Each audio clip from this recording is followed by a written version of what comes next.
Salut les furieux, c'est Max. Vous demandez sûrement si c'est possible que je passe une journée sans manger un seul fruit. Oui, probablement. Mais est-ce que c'est possible de passer le premier Crash Bandicoot sans manger un seul Wumpa Fruit? Allez, c'est ce qu'on va voir. Furieux frangin. Bon. Avant de lancer Crash Bandicoot 1 de l'excellente compilation Insane Trilogy sur Switch, on doit établir les règles de notre défi. Tout d'abord, la plus importante. On ne peut pas ramasser un seul fruit Wumpa. Peu importe la source de collecte des fruits, que ce soit de courir dans un fruit qui flotte par là, de retomber sur un fruit qui sort d'une caisse, de prendre un fruit qui tombe d'un ennemi, de sauter sur une caisse trampoline, ou que le compteur augmente mystérieusement alors qu'il se passe rien dans l'écran.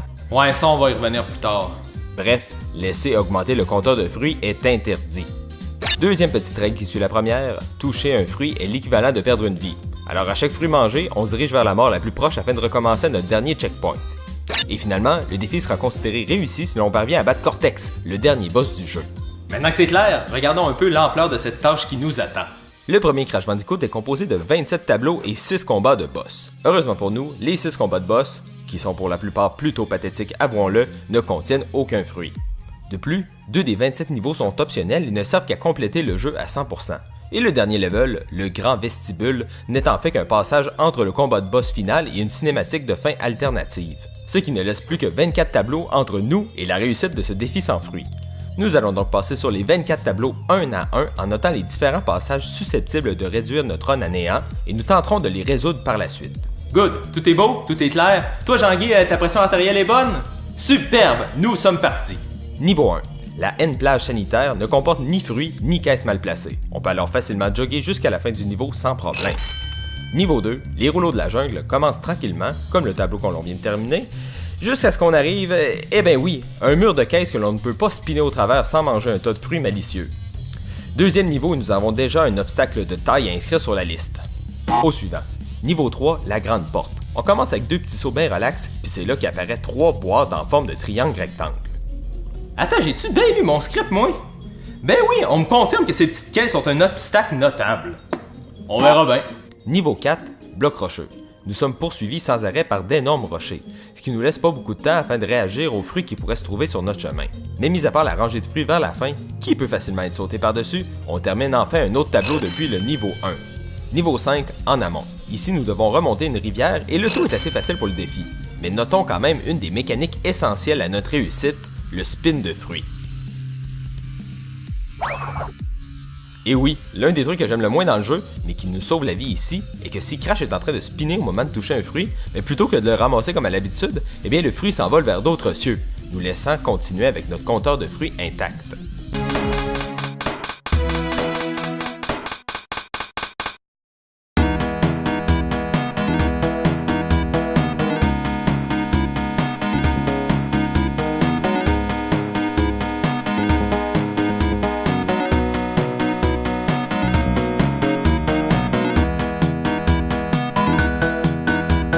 On bat facilement le premier boss et on poursuit avec. Niveau 6, pierre à rouler débute avec un mur de caisse que l'on peut facilement contourner par la droite et le tableau continue jusqu'à la fin avec plus de pierres que de mal. Niveau 7, port sauvage est un niveau à défilement automatique à dos de sanglier qui demande des réflexes assez précis, mais qui est tout à fait réalisable sans tomber dans les pommes. Niveau 8, forteresse natale et putain de merde de buffalo que ce tableau est difficile pour notre challenge. Va falloir le décortiquer plus tard. Niveau 9, dans la crique, est le premier niveau de la seconde île et heureusement est un tableau tout à fait banal. Soulignons quand même ce bloc point d'exclamation qui est tout à fait inutile pour notre défi.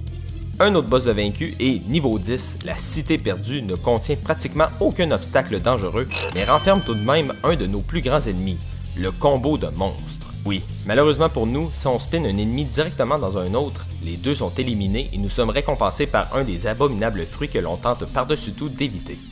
Il faudra donc vous restreindre de spinner de plein fouet dans ce lot de chauves-souris. Niveau 11, Ruine du Temple contient quelques fruits à spinner, dont certains au-dessus de piliers en mouvance rotative qui vous demanderont de sauter et spinner en même temps. Mais tout cela est absolument possible. Niveau 12, Route vers le pays de nulle part. Nous sommes tous partis vers un autre mur de boîte qui se contourne. Lui aussi facilement. Il ne reste plus qu'à traverser le pont et crier victoire. Ah, crie pas, s'il te plaît! Niveau 13, élan rocheux. On se poursuit vers l'avant par des rochers à nouveau et le timing est assez serré ici. Mais si vous perdez assez souvent, le jeu est assez gentil pour ralentir le caillou pour vous donner plus de chance. Alors pas d'excuses et on termine à un autre niveau. Niveau 14, coucher de soleil Windows Vista est un tableau assez long, mais heureusement pour nous, la plupart des fruits du niveau se trouvent dans des trous dans le background. Alors tant que vous usez de patience, que vous évitez les trous, que vous spinez pas dans les chauves-souris, vous aurez un autre succès sur votre liste. Et après avoir battu un autre minable boss, on se dirige vers le niveau 15, machinerie lourde. Et déjà dès le départ, le tableau nous force à exécuter un saut assez précis avant d'aller qu'en empirant, avec une séquence de sauts avec des fruits au-dessus du vide et des multiples trampolines pleines de fruits. On le met sa liste pour plus tard. Niveau 16, pouvoir Cortex est une traversée assez banale avec quelques fruits et boîtes à éviter, mais elle se termine avec 3 fruits au-dessus d'un pont de caisse, au-dessus d'une mare de bouillasse verdâtre peu commode qui semble plutôt impossible à traverser. On note. Niveau 17, salle des génératrices est un niveau qui ne contient pratiquement aucun fruit et toutes les caisses peuvent être contournées. Sauf bien un autre mur de boîte et on inscrit un 3e niveau de twist sur la liste des embûches potentielles. Ça regarde mal. Heureusement, nous terminons facilement le niveau 18, déchets toxiques, puisqu'il ne contient aucun fruit et aucune caisse sur le chemin principal. Et on continue cette lancée avec un autre combat de boss réussi et niveau 19, la grande route, qui met certainement à défi nos talents de platforming, mais certainement pas nos talents d'évitement de sources de vitamine C. Niveau 20, on approche la fin. Ça c'est un commentaire de ma part, c'est pas le nom du niveau. Ça c'est montée glissante. On doit grimper la paroi du château de Cortex sous la pluie, et comme la grande route, ce tableau nous réserve beaucoup de difficultés à rester en vie, mais très peu de fruits. Niveau 21, Extinction des feux, continue la tradition des niveaux pénibles qui ne nous réservent aucun Wampa sur le chemin. Alors vous apprenez à être bon, il n'y aura pas de trouble. Niveau 22, Mâchoire des ténèbres, demande d'user de finesse, puisque plusieurs fruits sont sur notre chemin au-dessus de trous sans fond, particulièrement sur ces poteaux rotatifs et ces blocs qui tombent sous notre poids. Mais comme les niveaux précédents, avec du talent, ce tableau se réussit aisément. Niveau 23, Machinerie du château est un tableau qui se déroule sans anicroche jusqu'à cette étrange composition de fruits par-dessus des trampolines. Mais heureusement, ce saut est possible, alors on peut tranquillement traverser le pont de boîte qui laisse leurs fruits derrière eux afin de compléter cet avant-dernier tableau. On bat un autre boss sans fruits avant d'entamer le niveau 24, le labo. Pas celui-là, mais celui-ci. Et à l'image des niveaux qui l'ont précédé, nous avons plusieurs sauts périlleux à accomplir, mais aucun défi fruité à l'horizon. Blablabla, le grand vestibule et Cortex qui dit toujours « Sois maudit, crache-moi les coudes !» Et nous sommes arrivés à la fin du jeu. Donc, pour que nos efforts portent fruit, il ne nous reste plus qu'à traverser ces 6 obstacles qui nous barrent le chemin. Tout d'abord, le mur de caisse du niveau 2. On est mal pris ici. Comme j'ai déjà dit, on peut pas spinner dans les caisses sans attraper des fruits. On peut pas non plus passer par-dessus, puisque les boîtes sont soigneusement empilées devant le trou d'un tunnel. Dans ce cas-là, pourquoi pas spinner les caisses et spinner les fruits par la suite? Eh bien voyez-vous, si on détruit une boîte qui a une autre boîte de poser par-dessus celle-ci, on récolte automatiquement le fruit qu'elle contient. La situation a l'air bien sombre, mais n'ayez crainte. Cette caisse à l'allure différente en plein centre est en fait une caisse trampoline qui, si on saute dessus, donne un paquet de fruits, mais si elle est spinée, n'en donne aucun. Le moyen le plus simple de passer cet obstacle est alors de faire un spin jump en appuyant sur les 2 boutons en même temps pour ne détruire que cette caisse et passer par le trou qu'elle a laissé derrière elle. Un premier obstacle de vaincu. Pendant qu'on est dans les murs de boîte, parlons de celui du niveau 17. Malheureusement, celle-ci ne contient aucune caisse qui nous permettrait de se faufiler par-dessus ce vicieux rectangle. Heureusement pour nous, Crash saute d'assez haut et d'assez loin afin de pouvoir spinner les caisses et ne pas cueillir les fruits qu'elle laisse derrière. De plus, ayant détruit cette couche de caisses désagréable, nous pouvons désormais détruire la seconde rangée sans collecter les fruits automatiquement. Notre stratégie est donc de spinner les caisses, rangée par rangée, afin d'avoir un corridor de fruits à traverser au travers duquel nous pourrons facilement spinner sans ramasser un seul Wampa. Un deuxième obstacle de traverser. Maintenant, les 3 caisses en forme d'escalier du niveau 3. Voyez-vous, cet obstacle devrait être bien banal. On vient de démontrer qu'on peut chirurgicalement spinner tous les fruits d'un mur de caisses de 3 caisses de haut. Comment 3 petites boîtes peuvent bien nous barrer notre chemin? Eh bien, en nous offrant généreusement leurs fruits cachés dès qu'elles se brisent plutôt que de les laisser derrière elles, comme toutes les autres caisses du jeu. Puis on peut pas sauter dessus non plus, ça a le même comportement, ciboulette. Mais tu sais, c'est juste 2 caisses de haut, on peut bien juste sauter par-dessus. Ben non, Gériboire, ils ont été sacrés une autre caisse bonus au-dessus des 2 boîtes de droite pour être bien certain qu'on puisse pas faire ça non plus. Sérieux, je comprends pas. Mon meilleur guess, c'est qu'il existe 2 types de caisses. Celles qui laissent leurs fruits derrière et celles à la récolte automatique. Je crois que les récoltes automatiques sont surtout utilisées dans les phases bonus au-dessus de précipices pour donner les fruits qui ne seraient pas récoltables sinon. Mais pour aucune bonne raison, ce type de boîte a été placé ici pour nous faire chier. Pas moyen de passer par-dessus, pas moyen de passer au travers, pas moyen d'utiliser les caisses de spring pour détruire la caisse Uka afin de nous permettre de sauter par-dessus non plus. Est-ce que c'est déjà la fin? Et non! Par un concours particulièrement heureux pour nous, il est possible de se positionner de biais de manière à sauter vers l'écran et éviter toutes les caisses lors du saut. Par contre, le niveau est loin d'être terminé. Peu de pixels plus tard se situe une caisse coincée entre deux caisses de métal indestructibles. Pour un premier passage dans le tableau, on peut détruire cette boîte sans problème puisqu'elle contient un jeton bonus. Mais si vous mourrez et devez recommencer, la caisse contiendra alors des fruits puisque vous avez déjà ramassé le jeton. Vous aurez alors deux choix. Le plus facile est de quitter le tableau et revenir à chaque mort entre cet obstacle et le prochain checkpoint. Ou sinon, il est possible de glitcher devant les caisses à l'aide d'un autre saut de biais. Mais bref, cet endroit est possible sans récolter de fruits. Mais juste avant le checkpoint se trouvent des caisses spring à répétition avec un paquet de fruits au-dessus de chacune d'entre elles. Ouf, j'espère que vous aurez de la patience, car il faut aussi méticuleusement tourbillonner dans tous les fruits tout en rebondissant comme un malade afin d'atteindre le précieux checkpoint. Très tannant, mais tout à fait réalisable. Et enfin, finalement pour nous, il ne reste plus qu'une autre pile de 3 boîtes à glitcher au travers avant de trotter tranquillement vers notre Quoi? Comment ça j'ai gagné un fruit au beau milieu de nulle part moi là? Ça doit être un bug, là on va recommencer. Alors comme je disais, on glitch au travers des boîtes une dernière fois et... Oh, c'est une joke là? Ben non, quand je t'avais dit qu'on allait y revenir au début du vidéo, c'est là que ça se passe. Ben figurez-vous que si vous êtes malchanceux et que vous allez pas assez vite j'imagine, la tortue qui se promène bien peinarde à la fin du tableau peut se faire écraser par les piliers pleins de pics en dehors de l'écran, afin de vous accorder un pénible fruit hors de votre contrôle. Maudit niveau 3. Une fois qu'on a compris ça, on peut aller assez vite et spinner la tortue pour enfin le réussir sans fruit pour de vrai. Méchant défi. Maintenant, au niveau 8, et nos douleurs ne font qu'empirer à partir de maintenant. Après une première traversée horizontale bien relax, sauf que non, parce qu'il faut quand même faire attention pour pas sauter sur ces deux tortues de manière à ce qu'elles soient assez proches l'une de l'autre et que la première se réveille en dehors de l'écran et marche dans l'autre en tuant les deux et nous donnant 3 fruits en dehors de l'écran. Le tableau nous barre la route avec des caisses rebondissantes recouvertes de fruits. Oh boy, méchante misère. Sur chacune des boîtes, il faut d'abord spinner le premier fruit près des caisses, pour ensuite spinner les deux suivants avec un petit saut et finalement spinner les deux derniers avec un grand saut. C'est fucking long, c'est fucking précis et c'est fucking pénible parce qu'à chaque fois qu'on spin et qu'on se tasse pour pas rebondir sur des fruits, mais on retombe en bas puis il faut respinner les plateformes en rondins qui nous permettent de retourner au défi des caisses. Au moins, ce bout-là a juste 2 caisses à passer. Mais malgré tout, je suis mort à ce passage-là encore et encore et encore et encore et encore et encore. Savez-vous que quand on meurt assez souvent au même endroit, on finit par recommencer avec un masque Uka doré qui nous permet de survivre à 2 coups d'ennemi? Ici c'est pas bien utile, mais maintenant je le sais. La prochaine section horizontale a quelques ennemis qu'il ne faut pas spinner car je vous le rappelle, on ne veut pas activer le combo de monstres. Un natif qui nous pousse avec son bouclier qui est quand même tough à cause de la caisse de fruits au-dessus de sa tête plus loin, puis estifie, même le checkpoint est difficile ici. Pas moyen de se reposer. Donc, en effet, avant de pouvoir profiter de ce checkpoint, il va falloir détruire, en ordre décroissant de hauteur, les boîtes empilées dessus.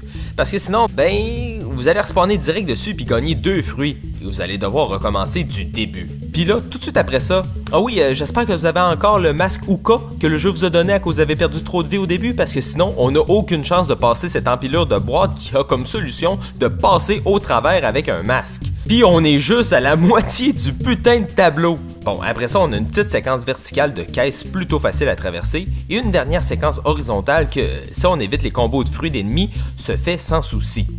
Mais avant de pouvoir célébrer, on a un autre bout de trampoline avec 2 fois plus de fruits à spinner en diagonale en plus, 2 fois plus de plateformes en rondin si on retombe en bas, puis il faut faire ça pour 3 caisses au lieu de 2. J'espère que vous avez de la patience et une chance que le jeu nous donne 4 vies ici pour se pratiquer, parce que si vous perdez toutes, c'est le retour à la case départ. Mais au moins, avec ben de la patience et ben de la pratique, ce niveau est tout à fait possible lui aussi. Il nous reste plus que 2 niveaux qui nous barrent la route désormais. Comme je disais, le niveau 15 débute avec cet arc de fruits qui semble pas tout à fait traversable avec un spin jump.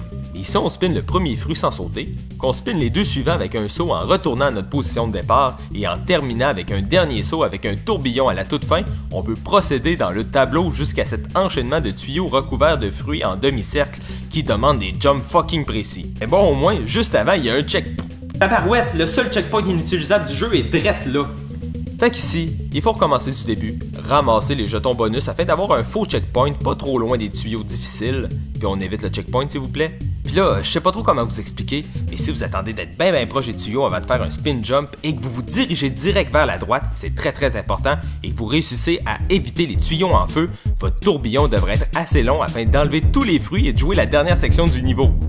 Ah, et j'espère que vous avez ramassé les autres jetons bonus du méchant afin d'avoir un autre checkpoint avant notre dernier obstacle, parce que non, c'est pas fini. On a une autre putain de séquence de trampoline pour terminer le tableau. Au moins, les 6 premiers sont pas si pires, on tourbillonne exactement quand Crash commence à rebondir. On est capable de tourbillonner tous les fruits en un seul saut. Mais le dernier trampoline est vraiment pas aussi gentil. Pour une raison bien bâtarde qui m'échappe, ce tout dernier trampoline a une séquence de fruits juste assez longue que si on spin comme les autres, on ramasse un terrible putain esti de malicieux fruits dégueulasses à chaque fois. En restant calme et en utilisant le 6e trampoline, afin de spinner les fruits du bas au-dessus du 7e trampoline, on peut réussir le tableau. Même si j'ai genre choqué à cet endroit-là spécifique genre 6000 fois. C'est là que tout se joue. Un dernier obstacle afin de terminer Crash sans chair fruitée dans son ventre. Le petit pont de caisse à la fin du niveau 16, pouvoir Cortex. Et boy, Cortex a définitivement du pouvoir sur nous. La situation n'a pas l'air dramatique, mais un détail très précis nous barre la route. Si on spin sur une caisse, elle explose. Fait qu'on peut pas juste avancer et spinner les fruits comme on fait depuis le début, sinon on tombe dans l'acide puis on crève. On peut pas sauter entre les fruits, l'espace est pas assez grand et on va toujours en attraper au moins un. On peut pas sauter d'avant le premier fruit jusqu'à la plateforme de fin, le trou est trop long. On peut par contre spinner et sauter tout de suite après afin de tasser le premier fruit et gagner un peu de distance. Mais ça aussi c'est pas assez long. Puis là si je saute et je spin à l'atterrissage, je fais juste tomber dans l'acide encore et encore. J'y arrive juste pas. Je peux pas passer ce pont-là, on est à un obstacle de réussir notre défi pis c'est juste impossible. Je vais aller voir s'il y a pas genre un glitch ou un skip de speedrun qui nous permettrait de passer cet obstacle-là, mais je suis pas bien confiant. Oh shit oui, il y a un Cortex Power Skip. Bon, on va regarder le premier tutoriel sur YouTube et... Oh non, c'est juste pour skipper un bout de la gem qu'on a juste pas besoin pour le défi. Sérieux, on était tellement proche. Voir qu'un pont de boîte dans un seul niveau nous barre la route. Mais faut savoir ça va être vaincu quand on l'est ou non. Il est juste pas possible de battre Crash Band. Wait a minute, what the fuck, attends, on recule. Ben non, le seul vidéo que je cherche pis... La solution est là, sans crier gare. Merci Cameron Van Gedds. En plus, il a publié cette vidéo-là le jour de ma fête. C'est un miracle. Alors, on utilise la technique Van Gedds qui consiste à tourbillonner exactement au pic du saut de Crash afin de spinner au moment où l'on touche le fruit, mais afin de ne plus spinner au moment où l'on touche la caisse afin de pouvoir rebondir et terminer ce dernier tableau sans récolter un seul fruit. Non Cortex, t'as plus de pouvoir sur moi, car nous venons de prouver qu'il est possible de battre le premier Crash Bandicoot de la trilogie Insane sans manger un seul Wumpa Fruit! Je t'ai dit de pas crier! Alors les furieux, avez-vous aimé ce défi? Aimeriez-vous que j'essaye Crash 2, Crash 3, les versions PS1? N'hésitez pas à nous le dire dans les commentaires ci-dessous. Et de la part de toute l'équipe des Furieux Frangins, passez une excellente journée. Et mangez vos fruits. Mangez vos fruits, c'est important.